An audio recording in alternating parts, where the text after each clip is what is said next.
The diner smelled of burnt coffee and frying oil, the kind of smell that clung to your clothes and followed you home. Outside, rain lashed the windows so hard it sounded like static, the kind that drowns out thought. Inside, the clink of silverware and the hum of a flickering neon sign were the only sounds brave enough to fill the silence. Clara James wiped a stubborn ketchup stain from the counter, her apron already damp from an earlier spill. She didn't notice the door creak open at first, but she felt the cold draft sweep across her ankles, a shiver of warning. The conversations in the diner didn't exactly stop, but they stumbled. Heads turned for just a second. Long enough. A man stood there, soaked to the bone. His coat, once army green, now sagged in tatters, soaked through and weighed down by the storm. His boots squished with every hesitant step. A faded U.S. Army insignia clung desperately to his sleeve. He was older, his beard patchy and gray, his posture leaning hard on one leg wrapped in filthy bandages. His hands shook as he pulled off a threadbare kneecap, clutching a small paper bag to his chest like it might shatter if anyone looked too close. Most people glanced once, then back at their phones or coffee cups. That's how Ridgefield worked. If you didn't see the suffering, maybe it didn't exist. But Clara saw him. She didn't flinch, didn't wrinkle her nose, didn't turn away. She just walked over, towel still in hand, her brown hair tied back in its usual no-nonsense ponytail. "Evening," she said softly. "Can I get you something warm?" The man didn't answer. Not right away. His eyes were fixed on the floor, shoulders curling in on themselves, as if even breathing too loud might get him thrown out. When he finally spoke, his voice was barely above a whisper, cracked and trembling from more than just a cold. "Just a cup of hot water, ma'am. Maybe, if there's a crust of bread that was headed for the trash." That sentence hit Clara harder than she expected. Her grandfather's stories came rushing back, nights spent hungry in Korea, strangers' kindness keeping him alive. She nodded. "I'll see what I can do." In the kitchen, a returned order sat untouched beneath the heat lamp, chicken and dumplings still steaming, a plate of buttered bread beside it. Clara slid it onto a tray, poured him a fresh cup of coffee, and tucked in a cloth napkin.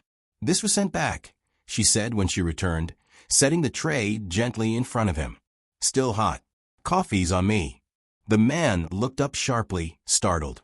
I can't pay," he stammered. Clara smiled softly, shaking her head. "Already paid for." For a moment, he didn't touch the food. He just stared at it, like it might vanish if he blinked too hard. Then, with slow, deliberate movements, he picked up the fork and took a bite. "You remind me of my wife," he murmured, his voice rough but steady now. "She used to say, 'Everyone deserves warmth, especially the ones who've lived through too much cold.'" Clara swallowed hard, forcing herself not to cry. From across the diner, Wayne Becker, the owner, stood in the doorway to the kitchen, arms crossed, his face already souring. His eyes narrowed when he saw the plate of food. Clara ignored him. She watched the man eat, slow and careful, like every bite was a luxury. His back was straight despite the pain in his leg. He didn't beg. He didn't apologize. He just ate, and when he finished, he slid a hand into his coat pocket, pulling out a tarnished dog tag on a frayed chain. He placed it in Clara's palm. "My name's Eli Turner," he said quietly. "If I don't make it through this winter, I want someone to know I existed." Before Clara could respond, he turned, limping toward the door. The storm outside swallowed him whole. Clara stood frozen, the dog tag warm in her hand despite the chill. She didn't know why, but she couldn't let go of it. The bell above the door jingled again, this time sharper, louder. She barely had time to turn before Wayne's voice filled the diner like thunder. "What the hell do you think you're doing, Clara?" And just like that, the quiet moment shattered like glass. Wayne Becker's voice cracked through the diner like a gunshot. Conversations faltered.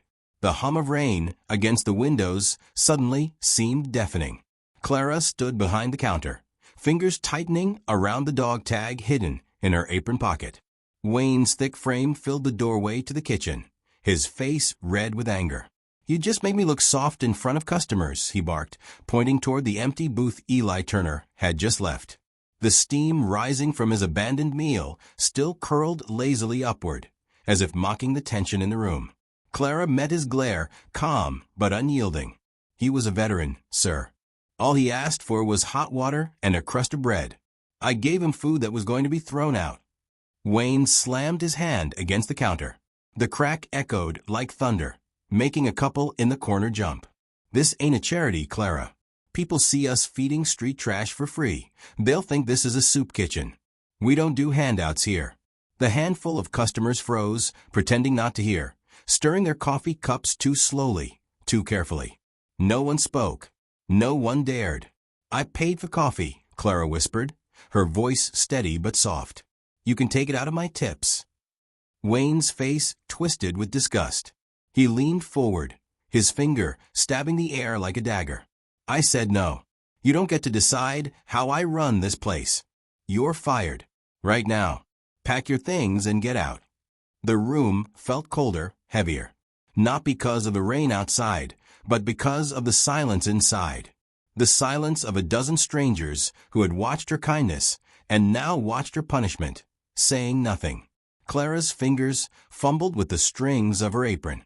She wasn't surprised, not really. She had always known kindness came with a cost. But the sharp sting wasn't from Wayne's words. It was from the way nobody stood up for her. Not a single voice offered support. The woman in the corner leaned toward her husband and whispered, "That's what happens when you bring trouble inside." Clara bit back tears. Her spine straightened, just like her grandfather had taught her. With her apron folded neatly over her arm, she stepped into the storm. Rain poured down in sheets, drenching her within seconds. Her canvas shoes squished with each step. She stopped under the awning, clutching her bag, heart thudding in her chest.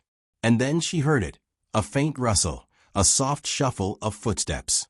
From the alley beside the diner, Eli Turner emerged.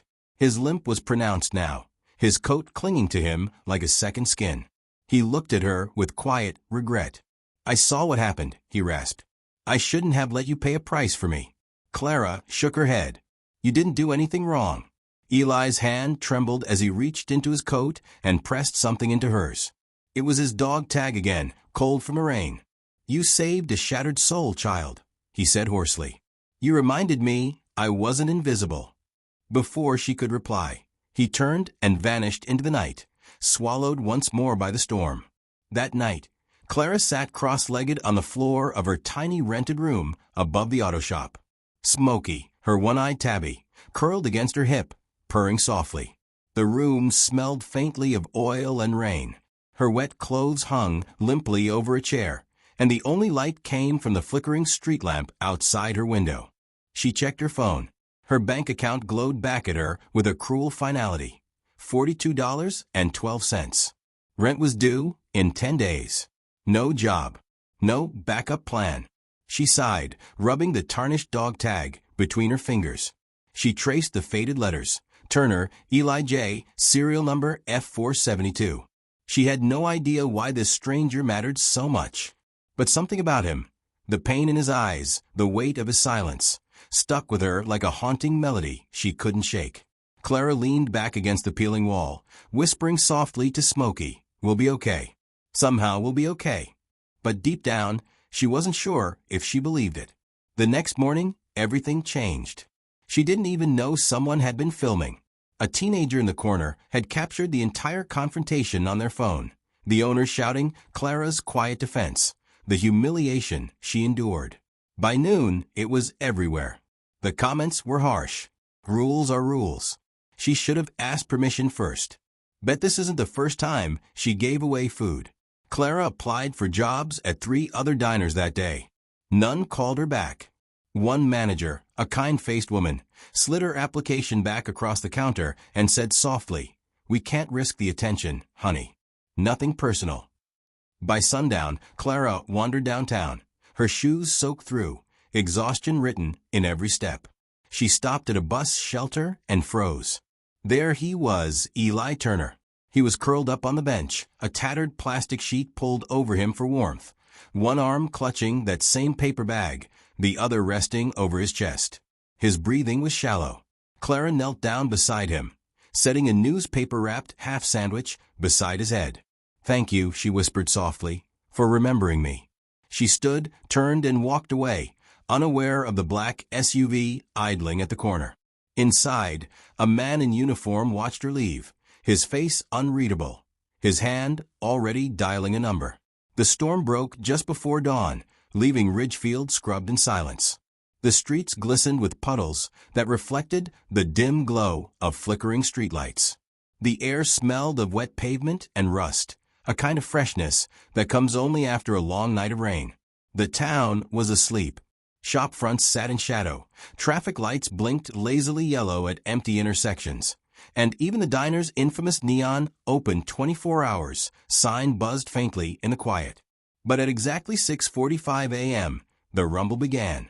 It wasn't the sound of thunder. It wasn't traffic either. It was heavier, more deliberate.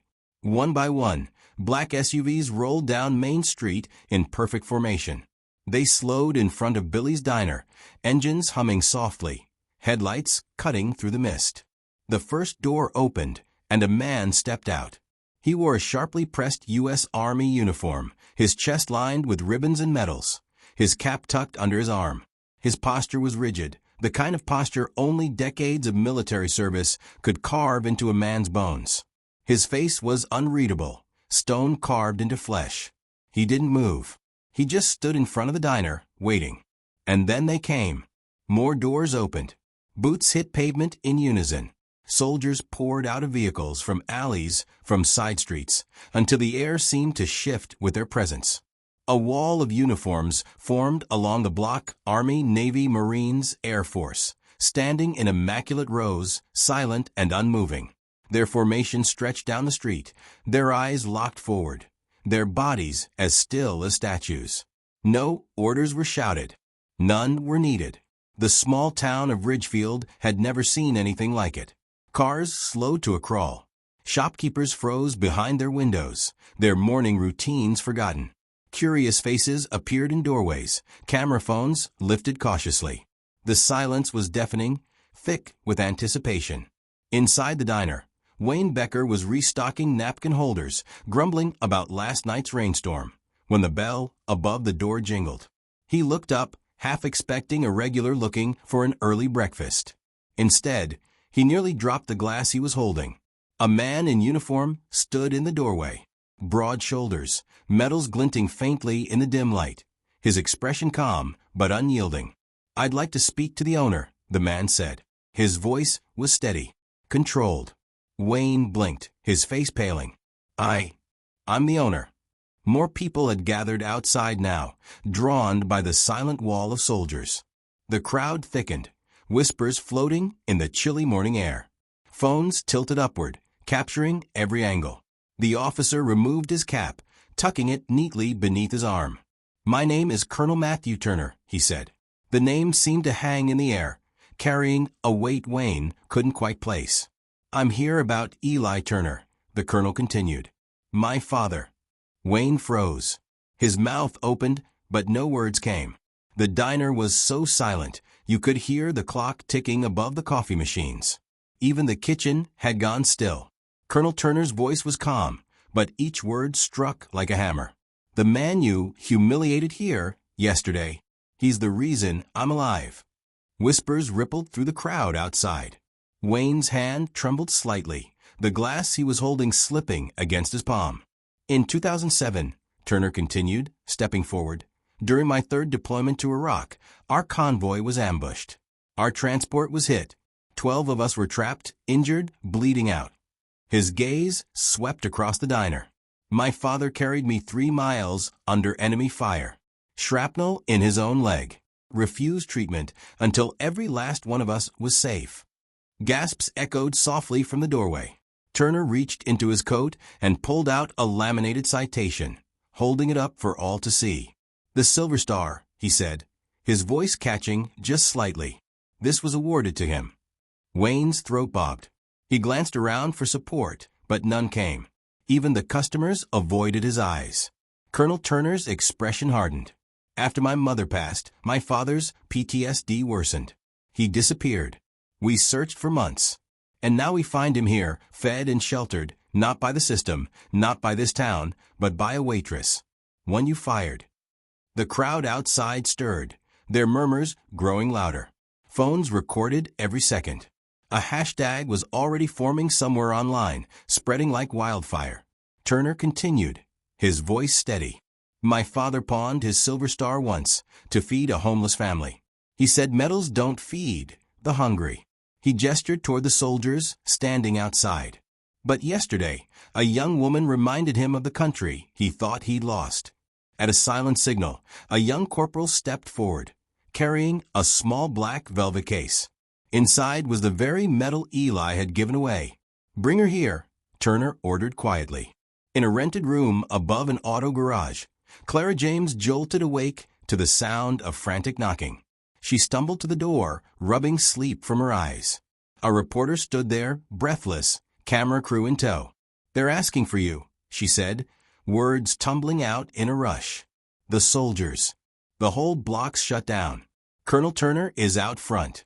You need to come. Now. Clara blinked, heart pounding. What? The reporter grabbed her hand. You're about to see. Clara stood at the edge of Main Street, frozen.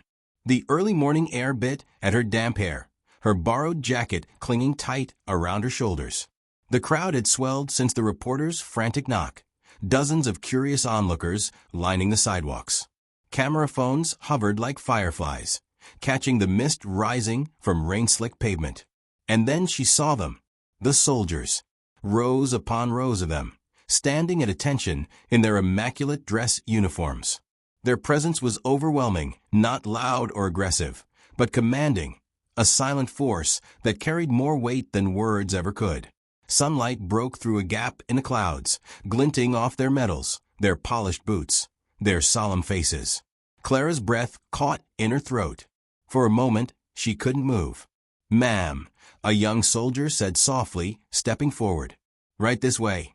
She nodded weakly, her legs heavy, as if every step carried the weight of every long night she'd ever endured. The crowd parted, whispers following her like a tide. She felt exposed, out of place, every eye locked on her. She was just a waitress, just Clara. But as she reached the diner's entrance, something incredible happened. In perfect unison, 200 soldiers raised their right hands in salute. The sound was sharp and synchronized, a single movement that sliced through the morning air like a blade of respect. Clara stopped dead in her tracks. Her chest tightened, her vision blurred as tears pricked her eyes. She tried to swallow the lump in her throat, but it wouldn't go down. No one spoke. No one needed to. Colonel Turner stepped forward, his shadow long against the diner's glass door. He held the velvet box in one hand, his cap tucked beneath his arm. The weight of his presence was enough to silence even the whispers of the crowd. Miss James, he said, his voice deep but warm, carrying the gravity of a man who'd seen too much war and too little kindness. My father wanted you to have this. He opened the box. Inside lay Eli Turner's silver star, gleaming softly against black velvet. Clara's lips trembled. She shook her head instinctively. I can't, she stammered, her voice breaking. It's not mine. Turner stepped closer, his expression softening. It is now. He placed the medal gently in her trembling hands, closing her fingers around it with both of his. You reminded my father of the country he thought he'd lost, Turner said, voice thick with emotion. You showed him, and all of us, that dignity still exists. Clara blinked back tears, her breath shallow. She glanced at the wall of uniforms around her, at their faces, young and old, weathered and scarred, all saluting her, a woman who had simply refused to look away. She had no speech prepared, no words to give. All she could do was stand there, clutching the medal like a lifeline, her chest rising and falling with shaky breaths. The silence was deafening, but it wasn't empty. It was reverent, sacred. Colonel Turner turned toward Wayne Becker, who stood pale and trembling behind the counter. His voice, when it came, was like thunder rolling across a battlefield. You humiliated a hero, Turner said, his jaw tight, and you punished the only person in this town who saw him. Wayne's lips parted, but no sound came out. The weight of hundreds of eyes on him was crushing. Turner's gaze was sharp, cold, final. This will not be forgotten. The fallout was swift. By nightfall, the video of Clara's salute had gone viral, viewed by millions. Veterans groups descended on Ridgefield, their voices filling the streets that once ignored Eli Turner. The next morning, Billy's Diner didn't open its doors. The neon "open 24 hours" sign flickered, then went dark for good. Suppliers canceled orders. Staff quietly quit. Wayne Becker disappeared within weeks, leaving behind nothing but a locked door and whispers. Clara, however, didn't gloat. She didn't post statements or bask in praise. She slipped back into the shadows as easily as she'd always lived there, because this wasn't about her. It was about Eli Turner. It was about dignity. She tucked the medal into a small wooden box and slid it into her bag, where it sat beside the dog tag she had carried since that rainy night. For the first time in years, Clara didn't feel invisible. She felt something stronger, something unshakable. But what happened next would change her life forever. Because even though the diner's doors were closed, a new one was about to open, one that would not just feed bellies, but heal hearts. And it would all begin with a single phone call. The diner sat dark and hollow now, its windows streaked with rain, its neon open 24 hours, sign dead and cold. For decades, it had been Ridgefield's beating heart, a place for truckers to sip midnight coffee, for teenagers to sneak pie after curfew, for lonely souls to sit unnoticed in a warm booth. But that was before the soldiers came, before a single act of kindness turned the world's eyes on this small, forgotten town. Wayne Becker was gone. The building stood empty, a silent monument to a moment that had shaken Ridgefield to its core. But across town, something new had come alive. The old warehouse on Lincoln Street had been abandoned for years, its broken vending machines gathering dust beneath cracked windows. Now, the space pulsed with light and laughter. The scent of cornbread, chili, and fresh coffee drifted out onto the street, inviting anyone passing by. Inside, voices filled the air, children giggling, veterans swapping stories, volunteers bustling between tables. At the heart of it all stood Clara James. The Ridgefield Community Kitchen had opened its doors just weeks after the salute that changed everything. The nonprofit, run by a network of veterans, had offered Clara a job as its manager, a title she still couldn't quite believe belonged to her. But to the people she served, Clara was more than that. She was a lifeline, a symbol of compassion in a world that often looked away. She never asked for recognition. She never chased the spotlight. Yet here she was, overseeing volunteers like a quiet conductor, her ponytail swinging as she handed out bowls of steaming stew. "Clara, we're low on bread rolls," called a teenage volunteer. "Check the back rack," she said gently, smiling as the girl ran off. Smokey, her one-eyed tabby, lounged on the windowsill like a king surveying his kingdom, his tail flicking lazily as strangers stopped to pet him. It was a sanctuary now, a refuge, a place where veterans sat shoulder to shoulder with single mothers, where high school students ladled soup beside retirees, where dignity was served as generously as the meals. But perhaps the most remarkable moment came quietly, without cameras or headlines. It was a Thursday afternoon, just before closing time. The chatter had quieted, and volunteers were wiping down tables. Clara was stacking trays when the door creaked open. A little boy, no older than 8, walked in. He had sandy hair, oversized sneakers, and a determined look on his face. In one hand, he clutched a single dollar bill, folded carefully into thirds. In the other, a cookie wrapped in wax paper and tied with string. Clara crouched down to meet his gaze. "Hey there," she said softly. "I saw you in the video," the boy said, his voice small but steady. "My grandpa was a soldier too. He used to help people, so I wanted to help someone." He placed the dollar and the cookie on the counter. "Can you use this for someone else?" Clara's throat tightened. She tried to speak, but no words came. Instead, she pressed her hand to her chest, the same way 200 soldiers had saluted her just days earlier. The boy beamed as she nodded. Sometimes, no words were needed. Eli Turner had a roof over his head now, living at a nearby VA housing unit. Word spread quickly that his son visited often, bringing meals and warmth. Younger soldiers came by to listen to his stories, Not just about battlefields overseas, but about quiet heroism at home. Clara visited him when she could. They didn't talk much. They didn't need to. She still carried his dog tag in her pocket, still kept the silver star in a small wooden box beside her bed. On nights when exhaustion threatened to swallow her whole, she'd hold the medal in her hand, running her fingers over its cold edges, and whisper the words her grandfather used to say. Honor isn't loud. It's quiet.